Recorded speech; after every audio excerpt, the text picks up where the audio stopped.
تو آج کا جو ہمارا موضوع ہے وہ ایک ایسے تعلق پر ہے جو شاید ہمارے گھر کی دیواروں سے بھی زیادہ قریب ہونا چاہیے تھا، یعنی ہمارے ہمسایوں سے ہمارا رشتہ۔ جی بالکل۔ اور ہم خاص طور پر محمد عبداللہ جاوید صاحب کی کتاب ہے ہمسایہ کے حقوق، اس کی روشنی میں دیکھیں گے کہ یہ تعلق کیسے بدلا ہے۔ جی یہ کتاب جو ہے نا، ہمیں ماضی کی گرم جوشی سے لے کر آج کی جو کچھ سرد مہری سی آ گئی ہے وہاں تک کا سفر کراتی ہے، اور یہ سمجھنے میں مدد دیتی ہے کہ آخر یہ دوریاں کیوں پیدا ہوئیں اور کیا کوئی طریقہ ہے کہ وہ پرانے رشتوں کی مٹھاس واپس لائی جا سکے، خاص طور پر اسلامی تعلیمات کیا کہتی ہیں اس بارے میں۔ صحیح، تو آئیے کوشش کرتے ہیں کہ اس کتاب کے جو اہم نکات ہیں ان کو سمجھیں اور دیکھیں کہ بھئی ہمسائیگی کے اس رشتے میں ہمارے لیے کیا سبق پوشیدہ ہے۔ تو ماضی کیسا تھا؟ کیا واقعی ایسا تھا کہ پہلے ہمسائے بالکل خاندان کی طرح ہوتے تھے؟ کتاب تو یہی بتاتی ہے، بلکہ بالکل ایسا ہی تھا۔ آپ مثال لے لیں 19ویں صدی کے لکھنؤ کی یا پرانی دہلی کی، وہاں گھروں کے دروازے بس کھلے ہی رہتے تھے۔ اچھا؟ جی ہاں، لوگ بے تکلفی سے آتے جاتے تھے، ایک دوسرے کے گھر دکھ سکھ بانٹتے تھے۔ یہ صرف جان پہچان والی بات نہیں تھی، یہ تو ایک دوسرے کی زندگی کا حصہ بننے والی بات تھی۔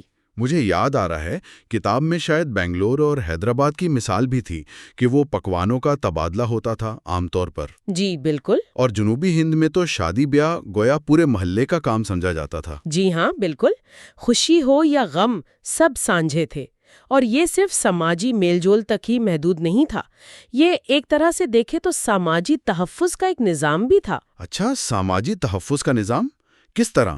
جیسے کتاب میں ذکر ہے کہ بہار میں سیلاب آیا تو لوگوں نے فوراً ایک دوسرے کے گھروں میں پناہ لی، یا گاؤں دیہات میں کوئی چھوٹا موٹا جھگڑا ہو گیا تو محلے کے بزرگ ہی نمٹا دیا کرتے تھے۔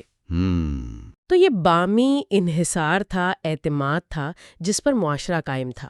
لیکن آج کی جو تصویر ہے وہ تو کافی مختلف لگتی ہے، وہ گرم جوشی، وہ اپنائیت، وہ کہاں گئی؟ ہاں، آج صورتحال بہت بدل گئی ہے۔ گھروں کے دروازے اب اکثر بند ہی رہتے ہیں، لوگ اپنی اپنی زندگیوں میں مصروف ہیں۔ شہروں کی بھاگ دوڑ ہے، پھر یہ نئی نسل جو ہے وہ زیادہ تر ڈیجیٹل دنیا میں گم ہے، تو وہ جو اپنائیت تھی، وہ بے تکلفی تھی، وہ اب کمی نظر آتی ہے۔ تعلقات تو اب بھی ہیں، لیکن شاید ان کی نوعیت بدل گئی ہے اور گہرائی بھی کم ہو گئی ہے۔ اور اس تبدیلی کو ناپنے کے لیے کچھ اعداد و شمار بھی ہیں۔ کتاب میں کچھ سروے کے نتائج کا ذکر ہے، غالباً 1990 یا 2000 کی دہائیوں کا موازنہ کیا گیا ہے 2020 سے۔ کیا خاص بات نظر آئی ان میں؟ جی، اس میں جو سب سے زیادہ چونکا دینے والی بات ہے نا، وہ باہمی انحصار میں کمی ہے۔ اچھا؟ جی، 1990 کی دہائی میں آپ سوچیں، تقریباً 82% لوگ کہتے تھے کہ ہنگامی صورتحال میں وہ اپنے پڑوسی پر بھروسہ کر سکتے ہیں۔ 82%؟ کافی زیادہ ہے۔ جی ہاں، لیکن 2020 تک یہ شرح گر کر صرف 39% رہ گئی۔ صرف 39؟ جی، یہ تو 43 پوائنٹس کی گراوٹ ہے، بہت ہی زیادہ۔ بہت زیادہ۔ اس کا مطلب سیدھا یہ ہے کہ وہ جو سماجی تحفظ کے نظام کی ہم بات کر رہے تھے نا، جی، وہ بہت کمزور ہو گیا ہے۔ اور روزمرہ کی بات چیت، اعتماد، ان کا کیا حال ہے؟ وہ بھی کم ہوا ہے۔ روزانہ بات چیت 75% سے کم ہو کر 31% پر آ گئی۔ باہمی اعتماد وہ 75% سے 56% رہ گیا۔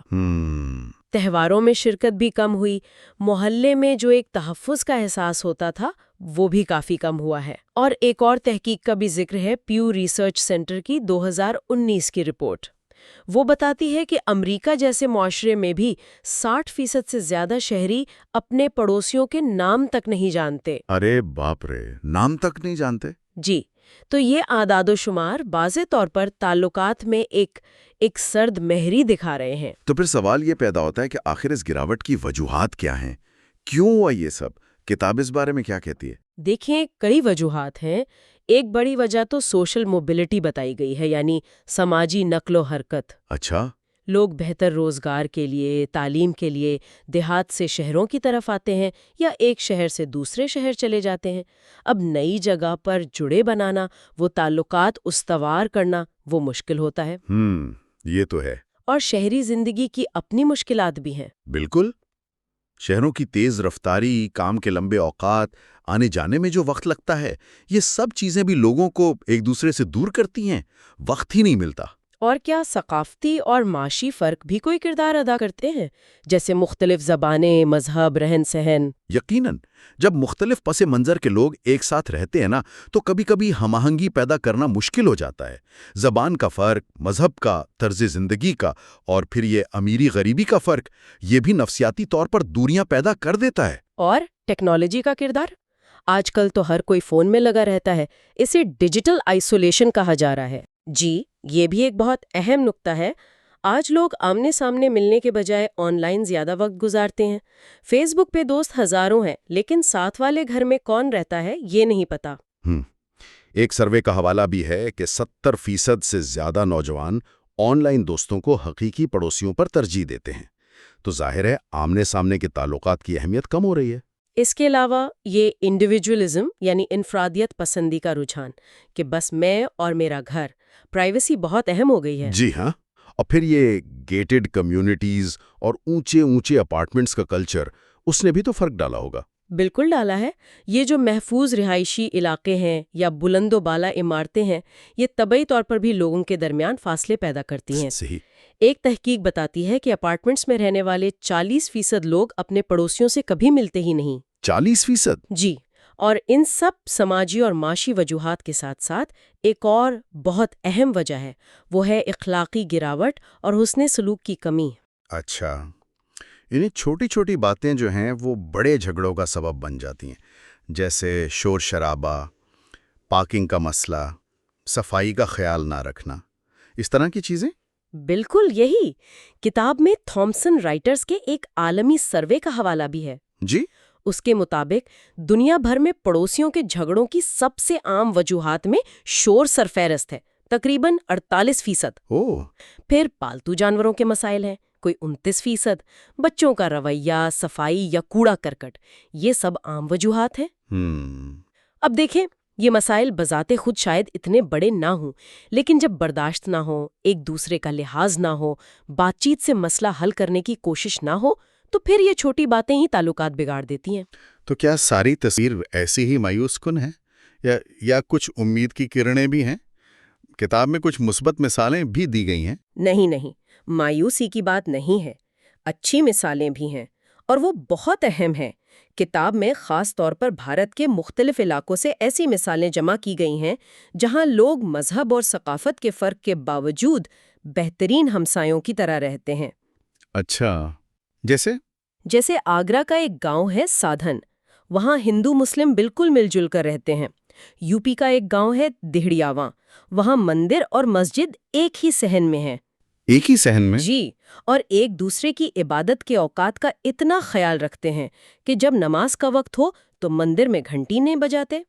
سبحان اللہ، یہ تو کمال ہے۔ اسی طرح کیرلا کا ایک گاؤں ہے پنتھالا، وہاں رمضان میں مندر کمیٹی افطار کا انتظام کرتی ہے۔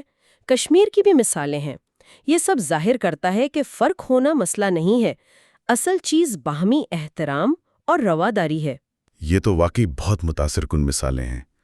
یہ دکھاتی ہیں کہ اگر نیت صحیح ہو تو آج بھی مثالی معاشرہ قائم کیا جا سکتا ہے۔ بالکل، اور یہیں پر اسلامی تعلیمات کی اہمیت اور بھی بڑھ جاتی ہے، کیونکہ اسلام نے تو ہمسائے کے حقوق پر بہت ہی زیادہ زور دیا ہے۔ جی ہاں، قرآن پاک میں بھی اس کا واضح حکم ہے۔ سورۃ النساء میں ہے نا کہ والدین، رشتہ داروں، یتیموں، مسکینوں کے ساتھ ساتھ قریبی پڑوسی اور دور کے پڑوسی سب سے حسن سلوک کرو۔ بالکل، اور یہ بات بہت اہم ہے کہ اسلام صرف مسلمان پڑوسی کے حقوق کی بات نہیں کرتا۔ اچھا، یہ واضح کر دیں ذرا۔ جی، اسلامی تعلیمات میں ہمسائے کے حقوق مذہب سے بالاتر ہیں۔ آپ کا پڑوسی چاہے مسلمان ہو یا غیر مسلم، اس کے ساتھ اچھا سلوک کرنا لازمی ہے، بلکہ اسلام تو تعلقات کے معیار کو ایمان کے ساتھ جوڑتا ہے۔ ہاں، وہ حدیث شریف بہت مشہور ہے کہ وہ شخص مومن نہیں جس کا پڑوسی اس کی شرارتوں سے محفوظ نہ ہو۔ جی بالکل، بخاری۔ اور ایک اور حدیث ہے کہ وہ شخص مومن نہیں جو خود تو پیٹ بھر کر سوئے اور اس کا پڑوسی بھوکا رہ جائے، مسند احمد۔ اللہ اکبر۔ اور وہ حدیث بھی تو ہے جس میں نبی کریم صلی اللہ علیہ وآلہ وسلم نے فرمایا کہ حضرت جبرائیل علیہ السلام نے مجھے پڑوسی کے حقوق کی اس قدر تاکید کی، اتنی بار تاکید کی کہ مجھے گمان ہونے لگا کہ کہیں اسے وراثت میں بھی حصے دار نہ بنا دیا جائے۔ بخاری۔ یعنی اتنا بلند مقام دیا گیا ہے پڑوسی کو اسلام میں۔ جی ہاں، اس سے اندازہ ہوتا ہے کہ اسلام میں پڑوسی کا مقام کتنا اہم ہے۔ تو کیا یہ کہا جا سکتا ہے کہ پڑوسی سے ہمارے تعلقات ایک طرح سے ہمارے ایمان کا پیمانہ ہے؟ ایک طرح سے بالکل کہا جا سکتا ہے۔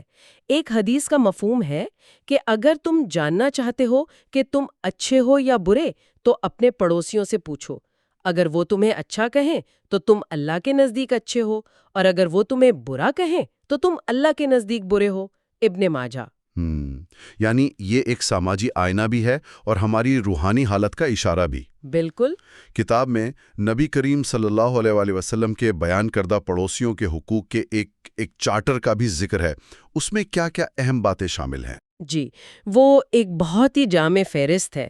اس میں بہت عملی باتیں ہیں، جیسے اگر پڑوسی بیمار ہو جائے تو اس کی عیادت کرو، جی، انتقال کر جائے تو جنازے میں شریک ہو، اگر وہ تم سے قرض مانگے اور تم استطاعت رکھتے ہو تو اسے قرض دو، اگر اس سے کوئی برائی سرزد ہو جائے تو اس کی پردہ پوشی کرو، اسے کوئی نعمت ملے تو مبارکباد دو، کوئی مصیبت آ جائے تو اس کی تعزیت کرو، اپنا مکان اس کی اجازت کے بغیر اتنا اونچا نہ کرو کہ اس کی ہوا رک جائے۔ یہاں تک کہ ہوا کا بھی خیال رکھنے کا حکم ہے۔ جی ہاں، اور یہ بھی کہ اگر تم اپنے گھر میں کوئی پھل لاؤ تو اس میں سے کچھ اسے بھی بھجوایا کرو، یا اگر ایسا نہیں کر سکتے تو کم از کم چھپا کر لاؤ تاکہ اس کے بچوں کی نظر نہ پڑے، اور اگر گھر میں کچھ اچھا پکے تو اس کی خوشبو جب اس تک پہنچے تو اس میں سے کچھ حصہ اسے بھی بھیجو۔ یہ تو روزمرہ زندگی میں خیال رکھنے والی بہت ہی عملی اور خوبصورت باتیں ہیں۔ مطلب صرف بڑی بڑی مدد نہیں بلکہ چھوٹی چھوٹی باتوں سے، احساس سے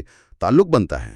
بالکل، بنیادی اصول یہی ہیں: حسن سلوک سے پیش آنا، کسی قسم کی تکلیف نہ دینا، نہ زبان سے، نہ عمل سے، نہ اخلاقی طور پر، ضرورت کے وقت مدد اور تعاون کرنا، اسے تحفظ اور امان فراہم کرنا، اور انصاف سے کام لینا، چاہے وہ قریبی پڑوسی ہو یا دور کا رشتہ دار ہو یا غیر رشتہ دار۔ ٹھیک۔ اور جو اجتماعی بھلائی کے کام ہیں ان میں مل کر حصہ لینا۔ تو یہ تو ہو گئے اصول۔ اب آج کے دور میں ان پر عمل کیسے کیا جائے؟ تعلقات کو بہتر بنانے کے لیے کچھ عملی تجویز کیا ہو سکتی ہیں؟ جی، کتاب اس حوالے سے بھی کچھ عملی اقدامات تجویز کرتی ہے، جیسے محلے کی سطح پر کبھی کبھار کوئی تقریب منعقد کر لی جائے، کوئی گیٹ ٹوگیدر رکھ لیا جائے۔ ہاں، یہ اچھا آئیڈیا ہے۔ یا آج کل جیسے واٹس ایپ وغیرہ ہے تو مقامی سطح پر کوئی گروپ بنا لیا جائے تاکہ رابطہ رہے، ایک دوسرے کی خبر رہے۔ ٹھیک۔ کبھی کبھار چائے پر یا کھانے پر مل بیٹھنا، تہواروں پر ایک دوسرے کو یاد رکھنا، کوئی چھوٹا سا تحفہ بھیج دینا، یہ چھوٹی چھوٹی چیزیں بڑا فرق ڈالتی ہیں۔ وہ حدیث شریف بھی یاد آ رہی ہے جس میں حضرت عائشہ رضی اللہ عنہا نے پوچھا تھا کہ میرے 2 پڑوسی ہیں تو میں کسے پہلے ہدیہ بھیجوں؟ تو آپ صلی اللہ علیہ وسلم نے فرمایا کہ جس کا دروازہ تمہارے دروازے سے زیادہ قریب ہو۔ بخاری۔ جی۔ یعنی ابتدا اپنے قریب ترین پڑوسی سے کرنی ہے۔ ترجیح کا اصول بھی بتا دیا۔ جی، اور حضرت عبداللہ بن عمرو بن عاص رضی اللہ عنہ کا وہ واقعہ بھی کتنا اہم ہے کہ جب ان کے گھر میں بکری ذبح ہوئی تو انہوں نے بار بار اپنے غلام سے پوچھا کہ کیا تم نے ہمارے یہودی پڑوسی کو حصہ بھیجا؟ کیا تم نے ہمارے یہودی پڑوسی کو حصہ بھیجا؟ یہودی پڑوسی کا اتنا خیال؟ جی ہاں، یہ غیر مسلم پڑوسی کے حق کا عملی نمونہ ہے۔ اس کے علاوہ محلے کے جو مشترکہ مسائل ہوتے ہیں نا، جیسے صفائی کا مسئلہ ہے، پارکنگ کا ہے، سیکیورٹی کا ہے، ان کے حل کے لیے مل کر کام کرنا، کوئی کمیٹی بنا لینا، یہ بھی تعلقات کو مضبوط کرتا ہے۔ اور انفرادی کوشش کی کتنی اہمیت ہے؟ کیا ایک شخص کوئی فرق لا سکتا ہے؟ بہت زیادہ اہمیت ہے۔ امام غزالی رحمۃ اللہ علیہ کا وہ واقعہ بہت سبق آموز ہے۔ کون سا؟ کہ وہ کہیں منتقل ہونے لگے تو لوگوں نے پوچھا، آپ اتنے اچھے پڑوسی تھے، کیوں جا رہے ہیں؟ تو انہوں نے بتایا کہ میرے گھر میں چوہے بہت ہو گئے ہیں۔ لوگوں نے کہا، آپ ایک بلی پال لیتے؟ تو انہوں نے جواب دیا کہ مجھے ڈر ہے کہ بلی کے ڈر سے چوہے بھاگ کر میرے پڑوسی کے گھر نہ چلے جائیں۔ اللہ اللہ، یعنی جو چیز میں اپنے لیے پسند نہیں کرتا وہ اپنے پڑوسی کے لیے بھی پسند نہ کروں۔ بالکل، یہی تو بنیادی اصول ہے۔ حدیث شریف بھی ہے کہ اگر تم چاہتے ہو کہ اللہ اور اس کا رسول تم سے محبت کریں تو 3 کام کرو: سچ بولو، امانت ادا کرو اور اپنے پڑوسی سے اچھا سلوک کرو۔ بیہقی۔ پڑوسی کا اکرام تو ایمان کا حصہ قرار دیا گیا ہے، بخاری۔ جی، اور بہترین لوگ وہ ہیں جو دوسروں کو نفع پہنچائیں، اور بہترین پڑوسی وہ ہیں جو اپنے پڑوسیوں کے لیے بہترین ہیں۔ ابن ماجہ۔ تو ہر فرد کی چھوٹی سی کوشش بھی مل کر بڑا فرق پیدا کر سکتی ہے۔ کتاب میں ان عام مسائل پر بھی بات کی گئی ہے جو اکثر جھگڑوں کا باعث بنتے ہیں، جیسے شور، کوڑا کرکٹ، پارکنگ وغیرہ۔ ان کے حل کے بارے میں کیا کہا گیا ہے؟ کیا کوئی خاص نقطہ ہے جو ان سب مسائل کے حل میں مشترک ہو؟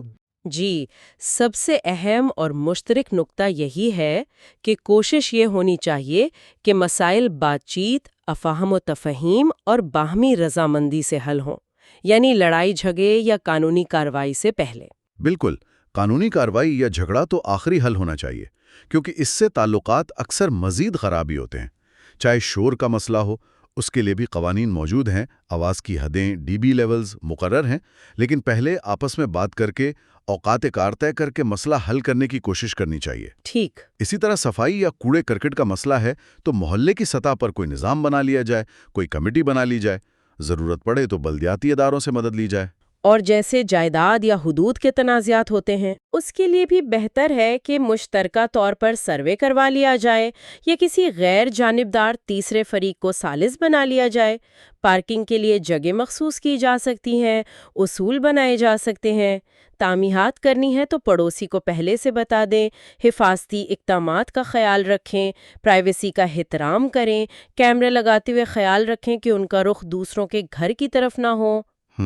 پالتو جانور ہیں تو ان کی صفائی اور حفاظت کا خیال رکھیں تاکہ دوسروں کو تکلیف نہ ہو۔ پانی یا دیگر سہولیات مشترک ہیں تو ان کی منصفانہ تقسیم کا نظام ہو۔ غرض کہ پہلا قدم ہمیشہ مل بیٹھ کر احترام کے دائرے میں بات کرنا ہونا چاہیے۔ سمجھ گیا۔ اور کتاب میں حقوق ادا کرنے پر جو انعامات ہیں اور کوتاہی پر جو وعیدیں ہیں، ان کا بھی ذکر ہے۔ کچھ اہم باتیں جو ہمارے ذہن میں رہنی چاہیے۔ جی، بہت اہم باتیں ہیں۔ ایک تو یہی کہ پڑوسی کو تکلیف نہ دینا ایمان کی شرط ہے، جیسا کہ حدیث پہلے گزری، بخاری۔ دوسری وہ حدیث بہت غور طلب ہے جس میں ایک عورت کا ذکر ہے جو بہت نوافل پڑھتی تھی، روزے رکھتی تھی، صدقہ کرتی تھی، لیکن اپنی زبان سے پڑوسیوں کو تکلیف دیتی تھی۔ تو آپ صلی اللہ علیہ وآلہ وسلم نے فرمایا کہ وہ جہنمی ہے۔ اتنی عبادت کے باوجود؟ جی۔ اور ایک دوسری عورت تھی جس کی فرض عبادات کے علاوہ نفلی عبادت زیادہ نہیں تھی، لیکن وہ پڑوسیوں کو تکلیف نہیں دیتی تھی، تو فرمایا کہ وہ جنتی ہے۔ احمد، بہقی۔ اس سے عمل کی، خاص طور پر حسن سلوک کی اہمیت واضح ہوتی ہے۔ یہ تو بہت بڑی بات ہے۔ اور وہ وعید بھی بہت سخت ہے کہ وہ شخص جنت میں نہیں جائے گا جس کا پڑوسی اس کے شر سے محفوظ نہ ہو۔ مسلم۔ اللہ محفوظ رکھے۔ اور ایک روایت میں ہے کہ قیامت کے دن سب سے پہلے جو دو جھگڑنے والے اللہ کے حضور پیش ہوں گے وہ دو پڑوسی ہوں گے۔ الادب المفرد، ایک پڑوسی دوسرے کا گریبان پکڑے ہوئے ہوگا۔ یا اللہ۔ جی، اور پڑوسی کی عزت و ناموس کا خیال رکھنا کتنا اہم ہے، اس کا اندازہ اس حدیث سے ہوتا ہے جس میں پڑوسی کی بیوی سے زنا کرنے کو عام زنا سے 10 گنا زیادہ سنگین گناہ قرار دیا گیا ہے۔ مسند احمد۔ استغفر اللہ، یہ تو پڑوسی کے تقدس اور حرمت کو بالکل واضح کر دیتا ہے۔ جی ہاں۔ تو جب یہ حقوق ادا ہوتے ہیں، جب پڑوسی ایک دوسرے کا خیال رکھتے ہیں، تو پھر معاشرے پر کیا اثر پڑتا ہے؟ اس سے معاشرہ مجموعی طور پر پرامن، محفوظ اور خوشحال بنتا ہے۔ کتاب میں اس کی بھی کئی مثالیں دی گئی ہیں، جیسے مدینہ منورہ میں جب انصار نے مہاجرین کو بھائی بنایا، ان کی مدد کی، تو اس مثالی تعلق نے اسلامی ریاست کی بنیادوں کو مضبوط کیا۔ جی، جاپان کی مثال ہے کہ وہاں شور پر قابو پانے کے کلچر نے مجموعی طور پر جرائم کی شرح کم کرنے میں مدد دی۔ کیرلا میں 2018 کے سیلاب میں پڑوسیوں نے جس طرح ایک دوسرے کی مدد کی، اس سے ہزاروں جانیں بچیں۔ سنگاپور میں نسلی ہم آہنگی کی پالیسیوں کی وجہ سے لوگ زیادہ محسوس کرتے ہیں۔ گجرات کے شہر سورت میں ایک کمیونٹی ہے جہاں لوگ ایک دوسرے کو بلا سود قرضے دیتے ہیں، جس سے چھوٹے کاروبار چلتے ہیں۔ ٹورانٹو میں کمیونٹی ڈنرز کا اہتمام کیا جاتا ہے، جس سے لوگوں کا ذہنی سکون بڑھتا ہے۔ یہ سب مثالیں ظاہر کرتی ہیں کہ اچھے ہمسائے اور مضبوط سماجک تعلقات صرف کوئی اچھی بات ہی نہیں، بلکہ یہ ایک صحت مند، مستحکم اور ترقی کرنے والے معاشرے کی بنیاد ہیں۔ تو آج کی گفتگو کا خلاصہ یہ ہے کہ ہاں، یہ ایک حقیقت ہے کہ ہمارے معاشرے میں ہمسایوں سے تعلقات میں پہلے جیسی گرم جوشی نہیں رہی، اور اس کی کئی وجوہات ہیں، سماجی بھی، معاشی بھی، تکنیکی بھی۔ لیکن اسلامی تعلیمات اور ہماری اپنی بہترین روایات وہ ان تعلقات کی اہمیت پر بہت زیادہ زور دیتی ہیں۔ بالکل۔ اور ماضی کی جو روشن مثالیں ہیں اور آج کے دور میں بھی جو مثبت کوششیں ہو رہی ہیں، وہ ہمیں یہ امید دلاتی ہیں کہ اگر ہم کوشش کریں، باہمی احترام، تعاون اور حسن سلوک کو اپنائیں، تو ان رشتوں کو دوبارہ زندہ کیا جا سکتا ہے۔ اور یہ صرف کوئی سماجی ضرورت نہیں ہے، بلکہ یہ ہمارا دینی فریضہ بھی ہے اور ہمارے اپنے کردار کا ایک اہم تقاضا بھی ہے۔ تو اس گفتگو کے اختتام پر ہم سب کے لیے ایک چھوٹا سا سوال چھوڑ جاتے ہیں سوچنے کے لیے، کہ اس ہفتے ہم اپنے کسی ایک پڑوسی کے ساتھ تعلق بہتر بنانے کے لیے کون سا ایک چھوٹا سا مثبت قدم اٹھا سکتے ہیں؟